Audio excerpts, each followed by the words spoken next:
I never thought a manila envelope could feel so heavy until my sister-in-law Jessica thrust it into my hands at Sunday family dinner, her perfectly manicured nails gleaming as she announced to the entire table, "Surprise! I got these printed up as a joke since you two are always bickering. Maybe you should make it official." The room erupted in uncomfortable laughter while I stared at the realistic-looking divorce papers bearing my name and my husband David's signature, forged but convincing enough to fool anyone who didn't know better. I set the envelope down calmly, looked Jessica in the eye, and said, "That's quite the sense of humor you have there.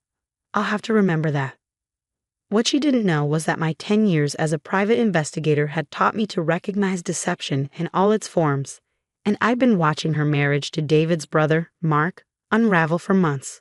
The photos on my phone were about to turn her little prank into a very serious conversation. Looking back, I should have known Jessica was planning something when she insisted on hosting dinner at her pristine suburban home instead of our usual rotation. In the 3 years since she'd married into the family, Jessica had made it clear that she considered herself the matriarch of our generation, despite being the newest addition.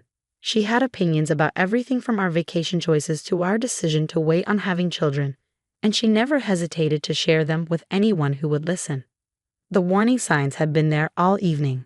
She greeted David with an elaborate hug while barely acknowledging me. She'd seated herself at the head of the table, relegating me to the far end next to their youngest nephew, who spent the entire meal flicking peas at his sister. Most telling of all, she'd invited her mother Patricia, who never missed an opportunity to comment on how unstable modern marriages were becoming. "You know," Patricia had said over the appetizers, eyeing David and me with poorly concealed disapproval. "In my day, couples worked through their problems instead of running to lawyers every time they disagreed." I'd smile politely, accustomed to these veiled accusations. David had reached for my hand under the table, a gesture Jessica noticed with obvious irritation. The family dynamic had always been complicated. David's parents had divorced when he was young, leaving him and Mark to navigate holidays between households.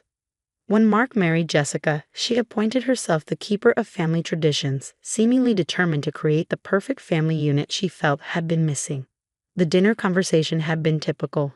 Mark discussing his promotion at the insurance company, Jessica detailing her latest home renovation project, and David sharing updates about his accounting firm's busy season. I contributed when asked, mentioning a few recent cases I'd closed, but Jessica had a way of steering conversations away from my work. She'd never quite approved of what she called my unconventional career choice. "I just don't understand why anyone would want to spy on people for a living," she'd said more than once. "It seems so invasive." What Jessica didn't understand was that being a private investigator required more than just surveillance. It demanded psychological insight, attention to detail, and the ability to read people's true intentions beneath their carefully constructed facades, skills I've been honing since college, when I started with a criminal justice degree and worked my way up through insurance fraud investigations to running my own practice specializing in matrimonial cases. The irony wasn't lost on me that while Jessica criticized my profession, I'd been inadvertently gathering intelligence on her own marriage for months. It had started innocuously, noticeable changes in her wardrobe, how she suddenly became protective of her phone, the frequent girls' nights out that Mark mentioned with increasing frustration. Then there were the social media posts from locations she hadn't mentioned visiting and the unexplained charges on credit card statements she'd left on her kitchen counter during family gatherings. As a professional, I recognized the patterns immediately. As a family member, I hoped I was wrong. The fake divorce papers had been Jessica's masterstroke, her way of publicly humiliating me while positioning herself as the family comedian.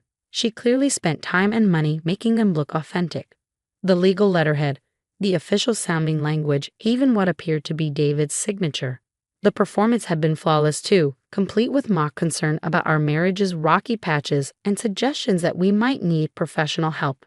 "I mean, everyone can see the tension between you two," Jessica had continued, basking in the attention from David's parents and siblings. "Maybe this will force you to either work things out or stop pretending everything's fine."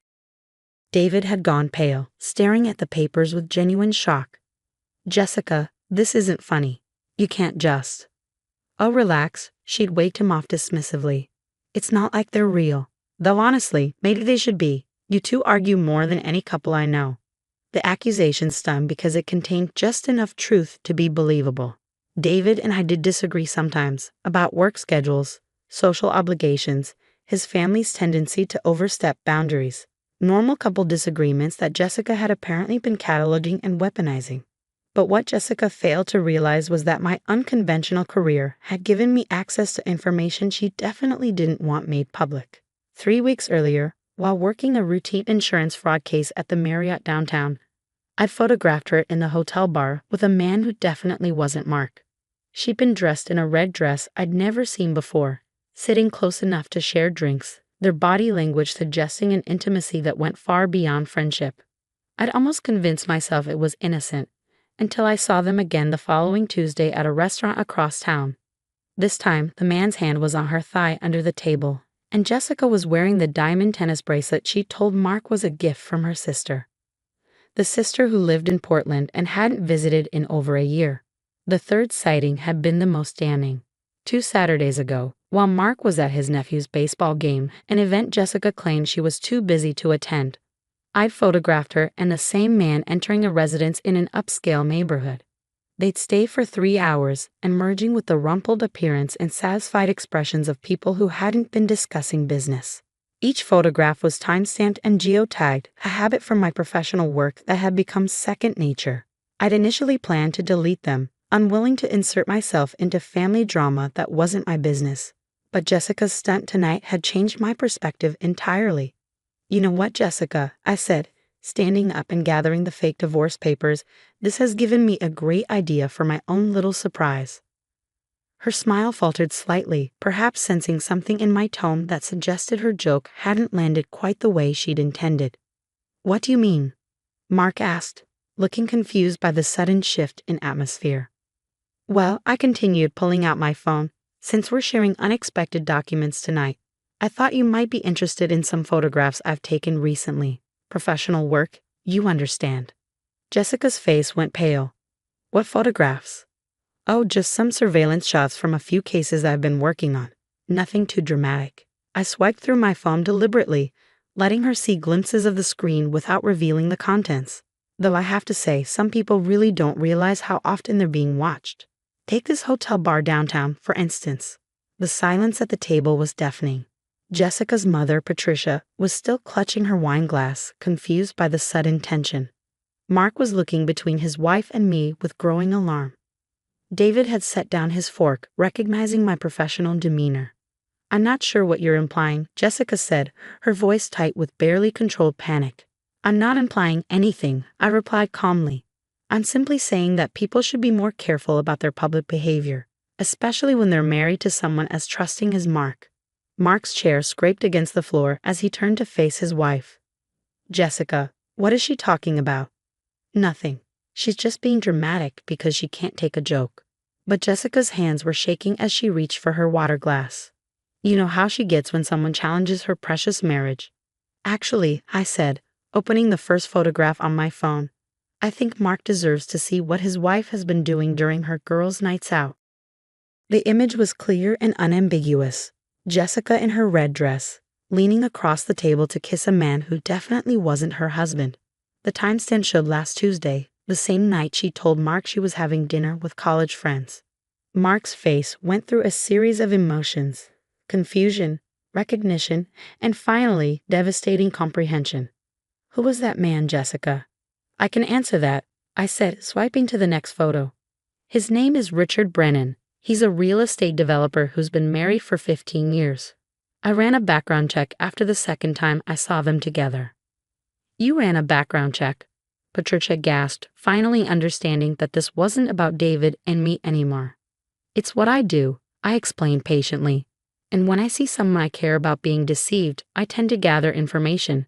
Would you like to see the photos from the hotel entrance? Or perhaps the ones from the house on Maple Street?"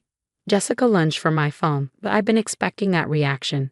Years of dealing with confronted cheaters had taught me to keep evidence secure. "You can't just spy on people," she screamed, abandoning any pretense of innocence. "That's illegal." "Actually, it's not," I replied calmly. "Public places, public behavior. No expectation of privacy. I learned that in my first year on the job." Mark was staring at his wife as if seeing her for the first time. How long, Jessica? How long has this been going on? Mark, please let me explain. How long? His voice was barely controlled fury. Jessica's perfectly constructed facade crumbled completely. 6 months, she whispered. But it doesn't mean anything. He's just. 6 months. Mark's repetition was flat, emotionless. 6 months of lies. 6 months of girls' nights and mysterious errands and new clothes I couldn't afford to buy you. It's not what you think. I think, Mark said, standing up slowly, that I need to see those photos. All of them. I looked at Jessica, giving her one last chance to salvage something from the wreckage she created. But she was staring at the fake divorce papers she thought were so clever, perhaps realizing that she just orchestrated the destruction of her own marriage. I'm sorry, Mark, I said, handing him my phone. I never wanted you to find out this way. The next hour passed in a blur of accusations, tears, and the slow dismantling of a relationship that had appeared solid from the outside. Jessica alternated between begging for forgiveness and blaming me for ruining everything with my obsessive surveillance. Mark sat in stunned silence, scrolling through photograph after photograph of his wife's betrayal. The bracelet, he said finally, the one you said your sister gave you. Jessica's sob was confirmation enough. And the conference in Chicago last month? Another sob. The money missing from our savings account? I was going to pay it back, she whispered. David had moved to sit beside his brother, offering quiet support while their parents tried to process what they'd witnessed. Patricia kept muttering about family dignity and private matters, clearly struggling to reconcile her daughter-in-law's public humiliation with her own sense of propriety. I think, I said quietly, that David and I should go home now. But Mark shook his head. No, you've been honest with me when no one else would, when my own wife wouldn't. He looked at Jessica with something approaching disgust. Did you really think this was funny, making a joke about divorce while you were actively destroying our marriage? Jessica had no answer for that. 3 weeks later, the divorce papers Mark filed were very real and very thorough. He'd hired an attorney who specialized in matrimonial cases, who incidentally, someone I'd worked with frequently in my investigations. The evidence I gathered proved invaluable in establishing the timeline of Jessica's affair and her financial deceptions. The family dinners stopped, replaced by awkward phone calls and careful coordination to avoid putting David's parents in impossible positions. Jessica moved out of the house she'd spent so much money renovating, taking only her personal belongings and the debt she'd accumulated maintaining her double life. The irony of the situation wasn't lost on anyone. The woman who'd mocked my marriage with fake divorce papers was now facing real ones, while David and I had emerged stronger than ever.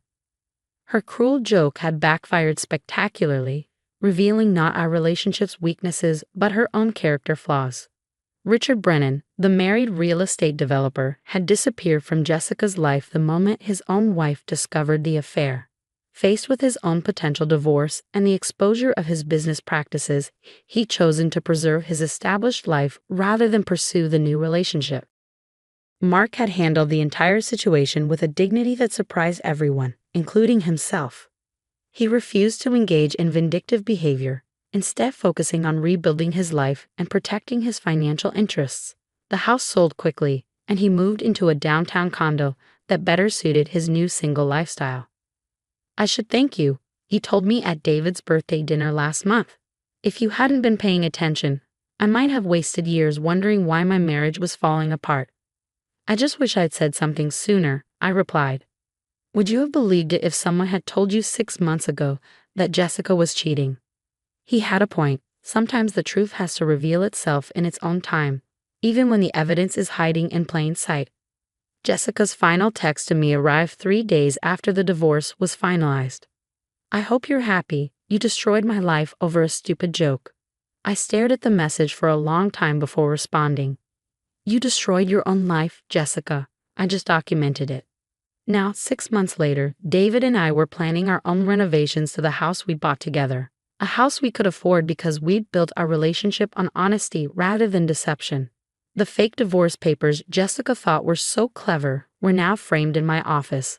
A reminder that sometimes the biggest jokes are the ones people play on themselves.